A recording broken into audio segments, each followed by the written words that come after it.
现在我们要做的是我们店的招牌豪华和生冻。那现在要切里面的鱼，那里面的鱼每次放的鱼类都不一样。那今天准备的是熟成的红干跟鲑鱼。红干跟鲑鱼。对对对。那一般我们冻饭里面2种鱼嘛？有2种鱼，可是加起来大概会有7到8片不等。那切法不一样，口感也不一样。那这个就比较厚切。它差别在哪里？你说切法的部分，这个是有点比较像生鱼片的厚度了。对，像生鱼片的厚度。对，因为每一种鱼其实都有它一定适合的大小，入口比较完美的口感。对，那通常做冻饭也不会太大块的。是。然后鲑鱼的话，有时候我会看状况，如果油脂蛮多的话，我会稍微炙烧一下，让它油脂喷出来，然后增加它的香气。那这一块鲑鱼是通常就是做生鱼片的部位，我们称为沙嘎嘎。沙嘎嘎，就鲑鱼最有的部位。它是鲑鱼的哪一个位置？背部，它算背部。对对对。那你这个是综合海鲜。综合海鲜，那里面有什么？花枝、北极贝，还有一些海菜，对，然后干贝，它这个是花枝，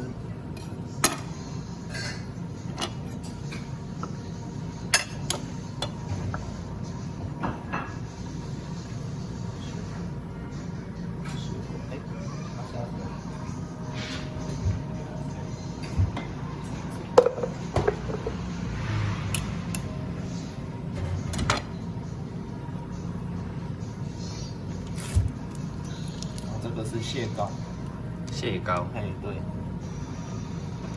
这是日本进口的蟹膏。那这个是我们自制的鲑鱼香松，鲑鱼香松，对，它就是鲑鱼剩下的骨头拿去烤，烤过之后把它的肉刮下来，然后再继续烤，然后它吃起来会有一个很特别的香气。跟一般外面的鲑鱼酸不一样。是。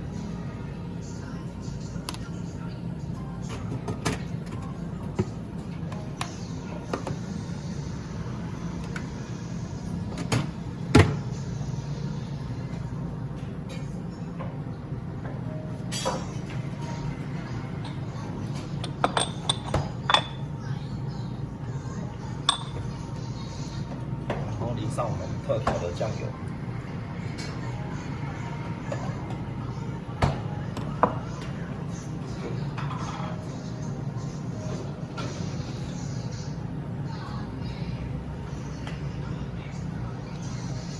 这样就完成了。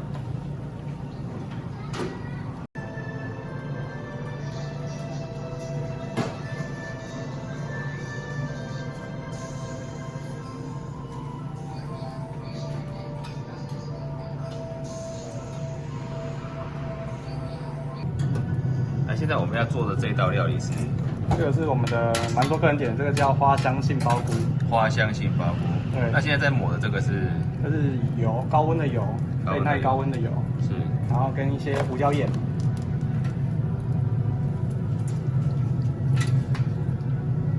它这个进烤炉大概要烤多久？这个差不多要10到15分。那旁边烤的这个是？这个是无刺的秋刀鱼。无刺的秋刀鱼。对，是我们自己现杀，然后去刺，也是我们的招牌。是，它里面卷的是什么？包的是什么？就是我们直接把秋刀鱼去刺，把它卷起来。去刺把它卷起来。对，你吃的时候不会吃到刺。是，它里面有其他的食材吗？没有，就只是秋刀鱼。秋刀鱼。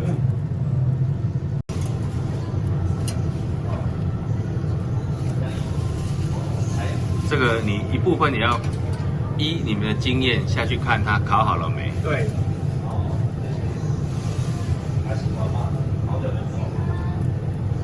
也是要烤到它，不止它的熟而已，还要让它有点恰恰，多一个香气。所以它烤的过程当中，你们会一直跟它抹上酱料。酱料最后才会抹。哦，酱料最后才要抹。对，等一下也可以拍那个酱料。我们的烤工很厉害。这个高汤里面有什么材料？有我们现杀的一些鱼的骨头，可能有时候会有鲑鱼、红干、海蛎的鱼的骨头，然后我们会把骨头先烤过，增加它的香气，然后再下去熬汤，然后一些我们每天备料的一些蔬菜跟洋葱这样，所以一次要熬3、4小时。一直熬3到4个小时。现在做这个动作是炙烧增加它的香气。增加它的香气。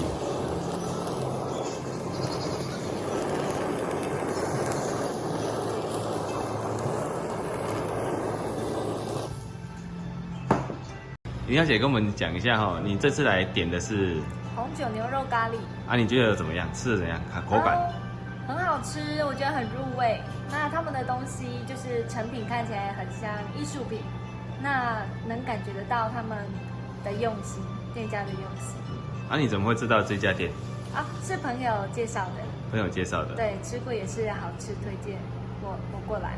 是，那我们跟我们谈一下哦，王先生，你为什么会有这个念头，想要出来投资开这样的日式料理店？起初是觉得说，给人家请不如自己出来做看看好了。然后一方面也是想说，看自己的能力可以到达什么样的地步，然后我们再去修正这样子。那想说也趁着自己还很年轻，就算跌倒了也还有力量可以爬起来，所以就想说就先冲了，我们就来试看看这样子。所以我们这家店在这边经营多久？目前大概两年多，快3年了。快3年。那为什么要取名和生炸这个名字？好特别。和生炸，和的意思就是，大和民主就卖日式料理，因为我本身是做日式料理相关的工作，那就想说取一个和，然后又有聚集的意思。那生的话就是取决于大自然赋予我们的东西，然后去做料理，所以和生2个字就是聚集大自然的东西去做美味的料理。那这个炸是取自于关西的寿司的日文汉字。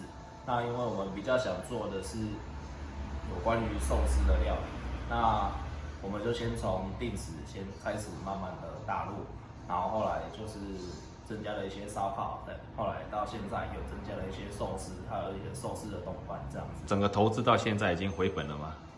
目前还没有回本。我还没有回本。对，其实餐饮业的工作时间是还蛮长的，就是备料啊，像刚刚提到的去凌晨去安平鱼市场采购买鱼啊，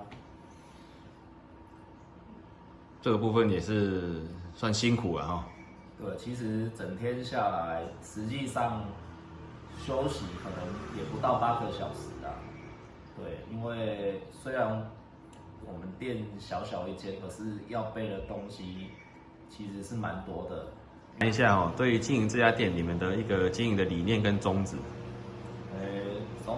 理念就是很简单嘛，就是利用最简单的东西，然后把它制作成美味的餐点，那把它盛盘呈现的精致一点。那不论说你家庭要自己享用，或者是你有朋友来聚餐，那或许你来到我们店可以想到说，你有吃到某一道料理觉得不错，那基本上客人如果问我们一定会跟他讲说怎么做，那怎么做会比较好吃，会给他一些建议。那我们最主要就是想要和客人就是有互动，就客人想要了解什么东西，我们可以提供我们的专业知识给他们，那也让他知道说食材的来源是怎么样子。那当然现在也讲究养生跟健康餐点，那所以我们的产品啊，或者是调味料啊，一定都是有特别去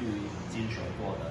虽然是小店，可是我觉得该有的坚持还是要有，不要，因为做日本料理就是这样，它什么东西要什么时候加，或者是某一道料理一定要什么调味料，那我觉得这就是我们就是一定要做到那样的部分。那我们不会说为了就是为了要赚钱，我们不会为了要赚钱而去偷工减料，简单来说就是这个样子。所以说，我觉得我们要坚持的还是要坚持住。那当然说未来的目标，当然就是想要可以像人家那种加盟体系，可以让人家加盟，那提供一些技术的指导这样